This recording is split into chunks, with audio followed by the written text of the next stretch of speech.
Ju, bom dia, boa tarde aí no Mato Grosso e boa noite para quem for assistir mais tarde. Conforme prometido, né? Fiquei de passar aí uma revisão das questões a respeito do direito internacional para os senhores. Então, para a gente poder começar, a gente tem que falar sobre a questão da diferença do direito internacional por direito interno. No direito internacional, nós não temos autoridade superior, enquanto no direito interno nós temos uma autoridade superior, na pessoa do chefe de Estado, que é o presidente da República. Por sua vez, no direito interno, as normas são organizadas hierarquicamente. O que quer dizer? Lembra da pirâmide do tio Kelsen lá? Aquela pirâmide que a Constituição Federal está no ápice das normas e as demais normas estão abaixo? No direito internacional não tem isso. Todas as normas são organizadas de forma horizontal. Isso traz a ideia de que todas as normas têm a mesma importância. Então traz uma valoração das normas do mesmo fator, joia? Além disso, quando a gente vai falar em diferença, nós temos que levar uma das principais. Dentro do direito interno, todos nós somos jurisdicionáveis, enquanto no direito internacional não. O que isso quer dizer, professor? Isso quer dizer que no direito interno você não tem a opção quanto à aplicação da norma, enquanto no direito internacional a palavra-chave é consentimento. Então os estados dependem de consentir com o tratado internacional para ele comece a gerar efeitos jurídicos, beleza? Amigos, então continuando, quanto à estrutura do tratado internacional. Quando se perguntar para você quais são as formalidades do tratado internacional, a primeira formalidade, você tem que lembrar que todo tratado internacional deve ser escrito. Se o tratado for verbal, ele não é um tratado internacional. Ele pode ser acordo de cavalheiros, pode ser qualquer outro tipo de acordo, um contrato, menos tratado internacional. Então o primeiro requisito do tratado internacional, ele tem que ser escrito. Além disso, ele tem uma estrutura mínima. Qual que é essa estrutura mínima? O tratado internacional, ele deve possuir um título do qual referencia ou o local onde foi realizado a criação do mesmo, ou ainda a respeito do seu próprio conteúdo. A exemplo, Declaração Universal dos Direitos Humanos. Este é o título do Tratado Internacional. Ou ainda, Tratado de Havana, de 69, é o Tratado dos Tratados. Ou você pode referenciar o conteúdo ou referenciar o local em homenagem, local e ano, joia? Então todo tratado tem um título. Além disso, todo tratado tem um preâmbulo. O preâmbulo ele traz a ideia de expor qual é o conteúdo que será sinalizado ali. Busca a paz mundial, a exemplo. Além disso, então nós temos um título, um preâmbulo. Nós temos o considerando. O considerando ele justifica a criação do próprio tratado. A exemplo, considerando a necessidade de busca pela paz mundial, considerando os fatores climáticos num tratado de ambiental, ele traz a justificativa para a criação do próprio tratado internacional. Joia? Então nós temos um título, um preâmbulo, um considerando. Depois disso nós temos o articulando. O articulando ele é composto dos artigos do próprio tratado ou ainda das cláusulas nos modelos de tratados internacionais mais antigos. Então nós temos o título, o preâmbulo, o considerando, o articulando e por fim o fecho. O fecho é composto de cidade, data, língua que foi feito o tratado, assinaturas e o selo. O selo que ainda remete àquela ideia medieval do selo do rei, joia? E o tratado ainda pode trazer os anexos, joia? Beleza, galera? Moçada, continuando aí a respeito das fontes dos tratados internacionais, dentre das fontes aí, o tratado é a principal fonte, mas hoje eu quero chamar a atenção para você quanto ao costume internacional como fonte do direito internacional. O costume internacional o que é? É a prática reiterada de um ato na esfera internacional. Ou seja, lembra daquele exemplo que nós vimos durante as aulas do país Botsuana, do líder ditador que fecha sua fronteira e que durante 30 anos o outro estado utilizava um rio interno? Este é exemplo de costume. O costume ele não é uma lei, mas o costume ele é fonte. Como a gente fala em fonte do direito internacional e principalmente do tratado, traz aquela ideia que ele pode ser utilizado para solução de conflito, para criação de novos tratados. Então o costume, dentre as fontes, a gente pode apontar como um dos mais importantes, porque muito embora nós não tínhamos um tratado internacional, muito embora nós não tínhamos um acordo de cavaleiros, havia uma prática pacífica reiterada. Então, no caso de cessação dessa prática, poderá sim ser arguída a questão do costume internacional junto à Corte Internacional de Justiça. Perfeito? E continuando, para a gente não perder o foco, quanto à interpretação do Tratado Internacional. A interpretação do Tratado Internacional é bem simples. A legislação diz que o Tratado Internacional deve ser interpretado com boa-fé. Só que boa-fé é a palavra mais subjetiva que tem. E aí quando a gente fala boa-fé, eu pergunto, o que é boa-fé? Você me responde sempre o que é má-fé.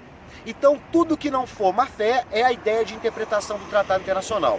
Além disso, no direito interno, quando a gente vai interpretar uma norma, a gente pega um único artigo, artigo 121 do Código Penal, matar alguém. Eu não leio todo o Código Penal para poder interpretar um único artigo. No direito internacional, nós usamos a interpretação de uma forma mais ampla. Então nós interpretamos a cláusula, mas nós interpretamos todo o tratado. Qual é o objetivo? Além disso, os estudos preparatórios dos tratados também são utilizados no momento de interpretação.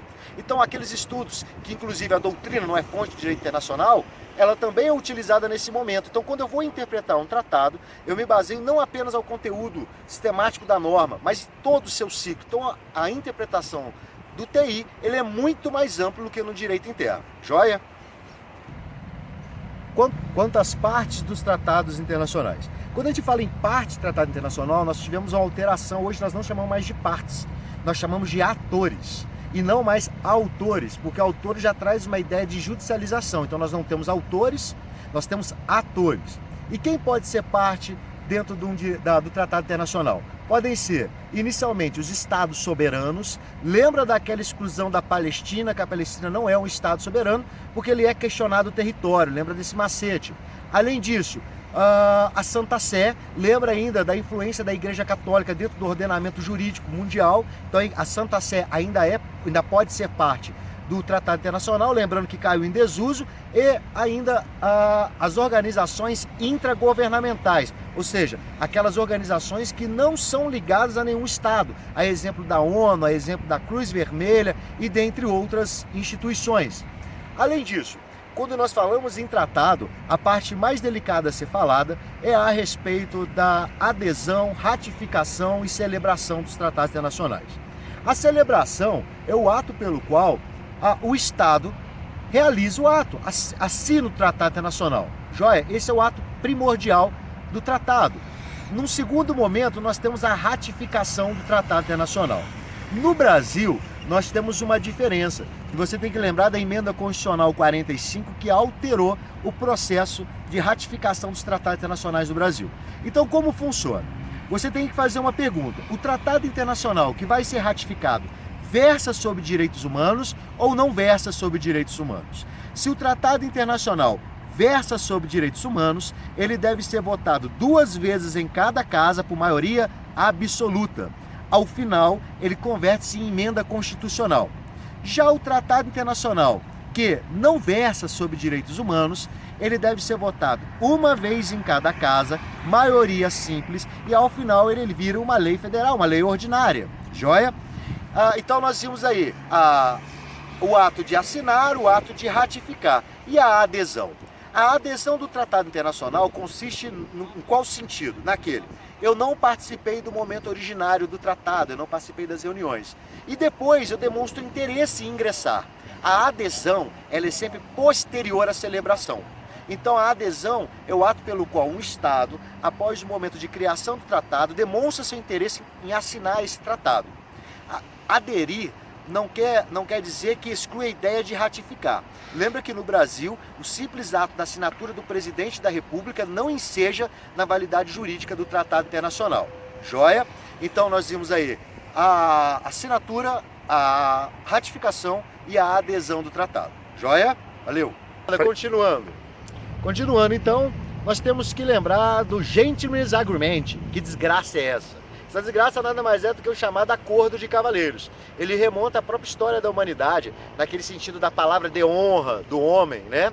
Então, o Acordo de Cavaleiros, o Gentleman's Agreement, traz a ideia de que ele é um tratado internacional? Não, em hipótese nenhuma pode ser considerado um tratado internacional. Ele é um acordo moral, ele é um acordo verbal. E o principal, este acordo de cavalheiros não gera efeitos jurídicos. Ele é um acordo moral. A simples manifestação de desinteresse de uma das partes enseja não na sua continuação. Perfeito? Quanto à nomenclatura, quando nós falamos em direito internacional, nós temos tratados internacionais, declarações, cartas, modus vivendi, entre outros nomes. Existe diferença da nomenclatura dos tratados internacionais quanto a seu conteúdo? Não. O nome, ele traz uma ideia muito mais de identificação da norma do que seu conteúdo. A exemplo, os tratados realizados pela ONU têm recebido o nome de carta, mas isso não obriga que todo tratado da ONU chame carta. Então, a nomenclatura não está diretamente ligada ao próprio conteúdo da norma. Joia?